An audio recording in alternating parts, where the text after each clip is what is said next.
Hello बच्चों,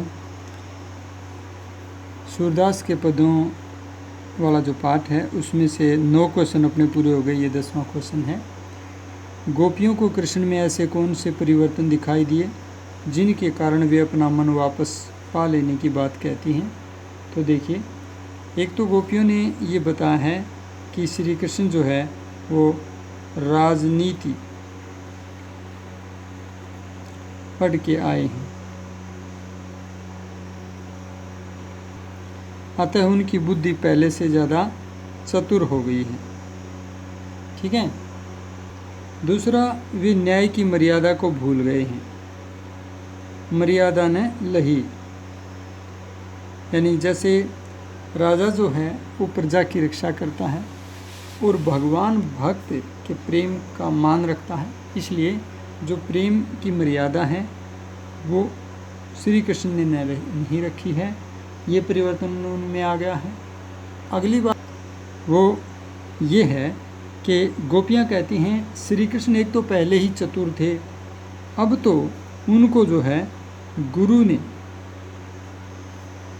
ग्रंथों का अध्ययन करा दिया है,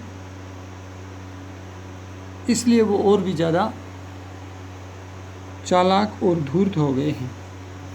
इसके अतिरिक्त गोपियाँ कहती हैं कि योग संदेश का ज्ञान भी उन्हें हो गया है। क्या? योग, अष्टांग योग या योग संदेश।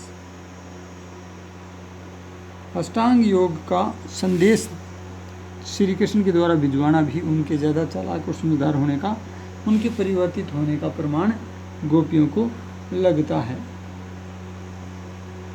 और इन सब चीज़ों के कारण ही गोपियाँ श्री कृष्ण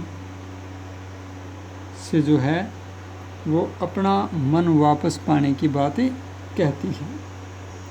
प्रश्न संख्या 11 है, गोपियों ने अपने वाक्चातुर्य के आधार पर ज्ञानी उद्धव को परास्त कर दिया, उनके वाक्चातुर्य की विशेषताएं लिखिए। तो पाठ के आधार पर हमने जो है विशेषताएं इसकी लिखनी है। एक तो जो गोपियां हैं वो दृढ़ निश्चयी हैं,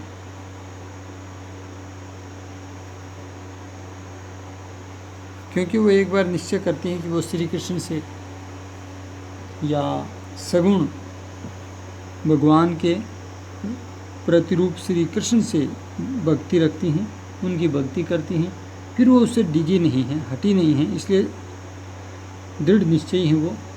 दूसरे जो है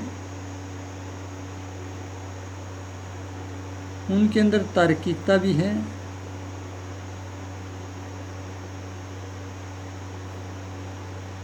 तर्क वितर्क देने में वो माहिर हैं, क्योंकि उद्धव जो भी उन्हें तर्क देते हैं निर्गुण ब्रह्म की बड़ाई करते हुए, उस प्रत्येक तर्क को वो अपने बुद्धि चातुर्य से काट देती हैं। और तीसरा है, अगली जो विशेषता है उनके अंदर वो है व्यंग्यात्मकता। उनकी जो भाषा है उसमें बहुत अधिक व्यंग्यात्मकता है। वो व्यंग्य में ही उद्धव से बातें कहते हैं। उद्धव तुम हो अति बड़ भागी, अपरस रहत स्नेह तगाते, ना हिन मन अनुरागी। तो इसमें जो है व्यंग्य के माध्यम से बड़भागी कहकर भी उन्हें अभागा सिद्ध किया गया है, तो तार्किकता है। और जो चौथी विशेषता है वो है सगुण मार्गी। जो गोपियाँ हैं वो सगुण मार्गी हैं, यानी भक्ति का सगुण मार्ग उन्होंने अपनाया है। शरीरधारी श्री कृष्ण की उपासना वो करती हैं, निर्गुण ब्रह्म को उन्होंने नकार दिया है।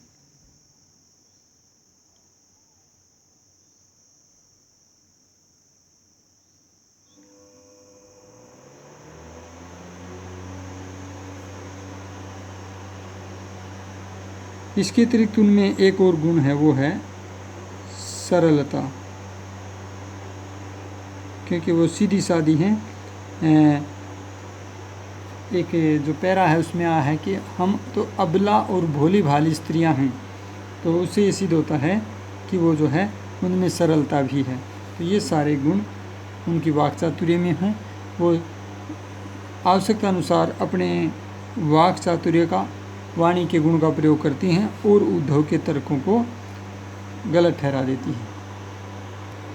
जो 12वां और आखिरी क्वेश्चन है वो है, संकलित पदों के आधार पर सूरदास के भ्रमर गीत की मुख्य विशेषताएं लिखिए।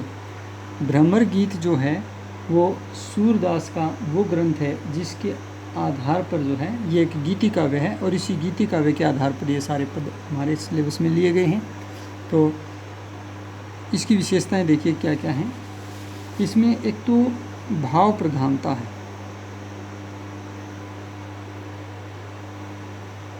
ये भाव प्रधान है, भावनाएं ही प्रधान है इसमें। इसके अतिरिक्त जो है गोपियों की हमने देखी है वचन वक्रता, टेढ़ी मेढ़ी बातें करके अपनी बात को सिद्ध करती हैं, लेकिन साथ साथ सरलता भी है। एक दूसरे के विपरीत से दिखने वाले गुण हैं लेकिन ये मौजूद हैं। सरलता यानी ज्ञान का अभिमान नहीं है, गोपियाँ सीधी सादी मानती, अपने आप को अबला और भोली स्त्रियाँ समझती हैं। और उपालंब का प्रयोग किया गया है, यानी उलाने दिए गए हैं। व्यंजना सब शक्ति है, या यूं को कि व्यंग्यात्मकता है।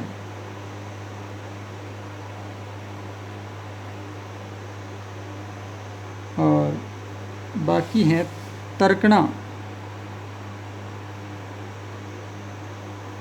तर्कणा शक्ति का भी प्रयोग किया गया है, यानी बहुत ज़्यादा तर्क वितर्क हुए हैं गोपियों के दो के साथ, तो तर्कणा का भी बहुत ज़्यादा प्रयोग हुआ है। इसके अतिरिक्त जो है अगर हम देखें कला पक्ष में, तो भाषा कैसी है वो आप बता सकते हो। साहित्यिक ब्रज भाषा है, साहित्यिक ब्रज भाषा इसके अंतर्गत आती है। साहित्यिक ब्रज भाषा में इसको लिखा गया है। और इसके अलावा जो है आप जितने भी इसमें मुहावरे वगैरह आए हैं, जो अलंकार वगैरह आए हैं उनका भी आप नाम लिख सकते हो। उपमा आया है, रूपक आया है, पुनरुक्ति प्रकाश आया है, तो वही दृष्टांत भी आया है, दृष्टांत, और भी बहुत सारे अलंकार आए हैं। व्यतिरेक अलंकार भी, भावना अलंकार भी हैं। फिर छंद विधान के बारे में आप लिख सकते हो। छंद विधान में क्या लिखोगे? पद छंद, पद छंद का प्रयोग हुआ है, तो ये भी इसके अपना आप में एक खास विशेषता है।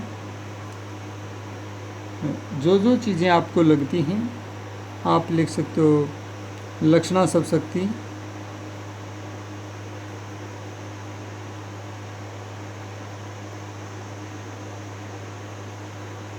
आप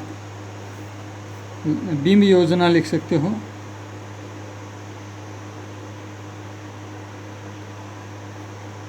दृश्य बिंब 20 में आया है, और अलग अलग बिंबों का यहाँ प्रयोग हुआ, गतिशील, दृश्य बिंब, तो इनको आप बता सकते हो।